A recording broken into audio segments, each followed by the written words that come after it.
Hello gang, and welcome back to the final video in my evaluation of the US Army in Fallout 4. I'm going to do this one a little bit off the cuff because I'm largely just wrapping up some of my other points and trying to clarify some things, but I'm going to jump right into this. You jump into the tanks. First of all, these tanks don't make any sense. They wouldn't be good tanks, but trying to get past that, if we look at the locations where we find tanks, we find one north of Fort Hagen, one inside Fort Hagen. This is the one north of Fort Hagen.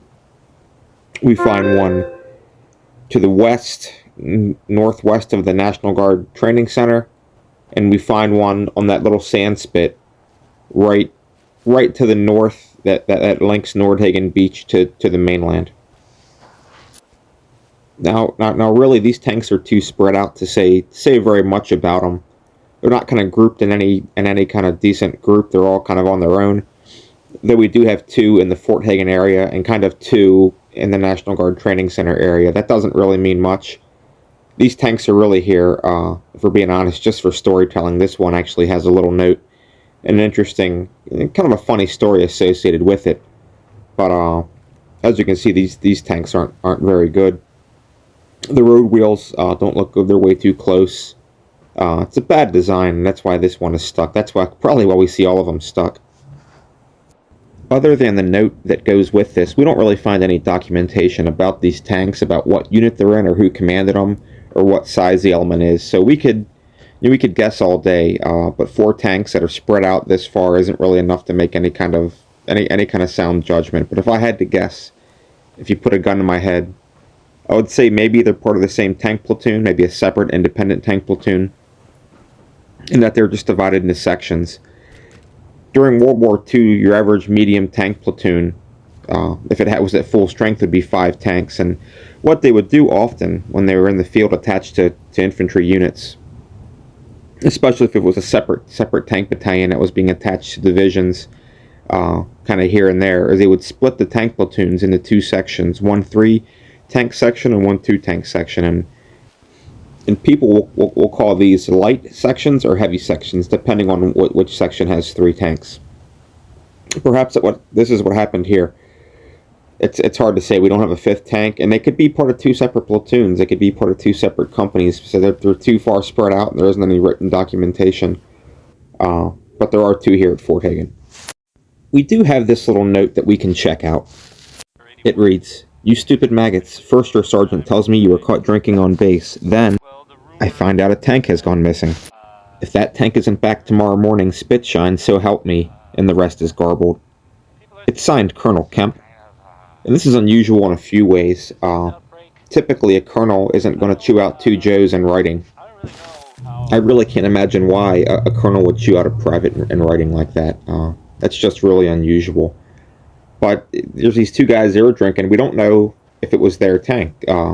These guys are 2 local screw-ups on Fort Hagen. They could be garrison troops for all we know. If these troops were garrison troops, then Colonel Kemp may be the post commander. He may be the garrison commander here. We would know for certain if we could get into the Fort Hagen commissary. Usually see their picture in the commissary.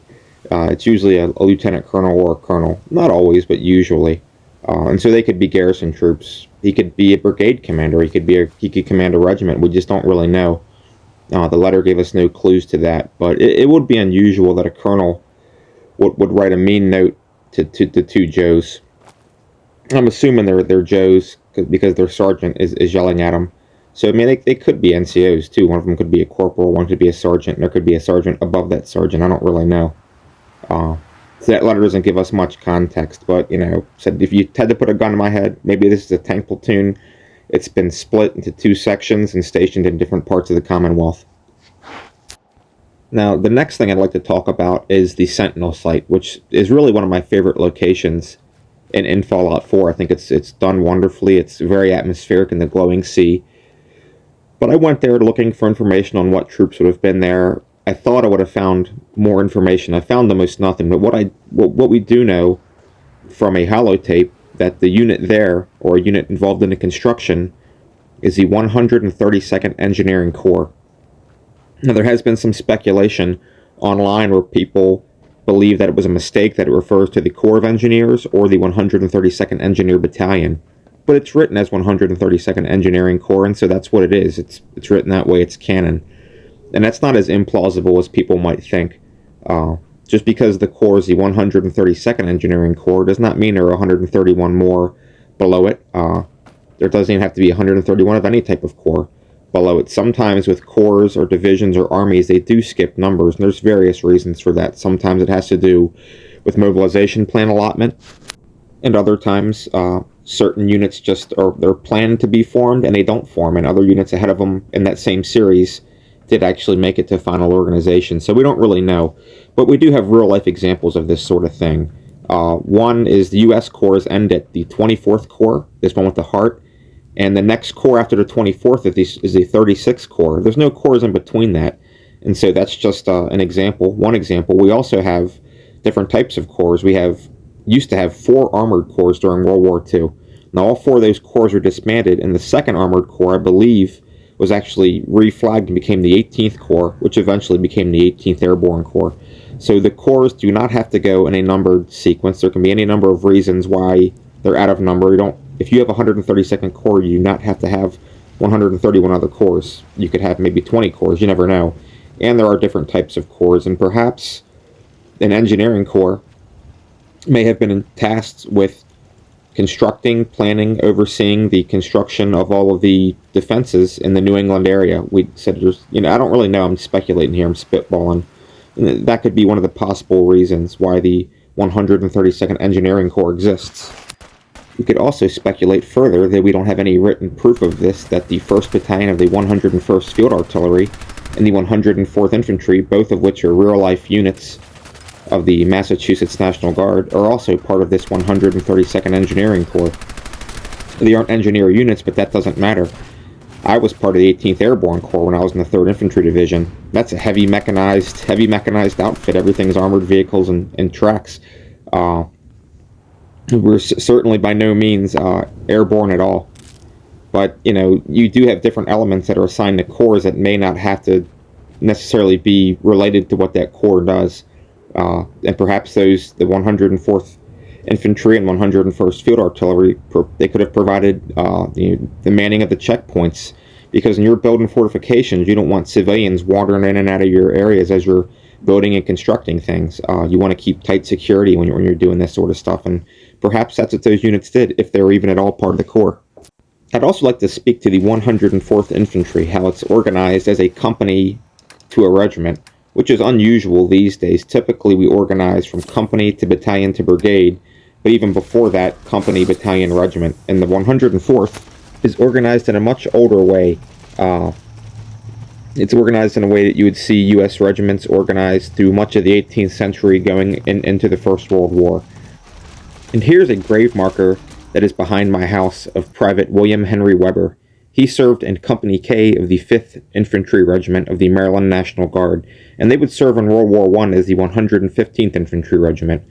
But that is an older style to organize regiments. Typically today, they'll be organized as batteries, troops, companies, into battalions, squadrons, as brigade combat teams. Or in the older days, obviously, companies, batteries, troops into battalions or squadrons as regiments. That's a little bit different than what we see with the 104th. But I just wanted to get that out of the way, because that's something that was interesting to me, that regiment is organized in a much older way, while the 101st Field Artillery is actually organized into battalions, and they did have battalions during the Civil War. They had battalions in the 18th century. It just wasn't the normal way to organize units. You would see them sometimes, but it wasn't always, it's almost always organized that way now.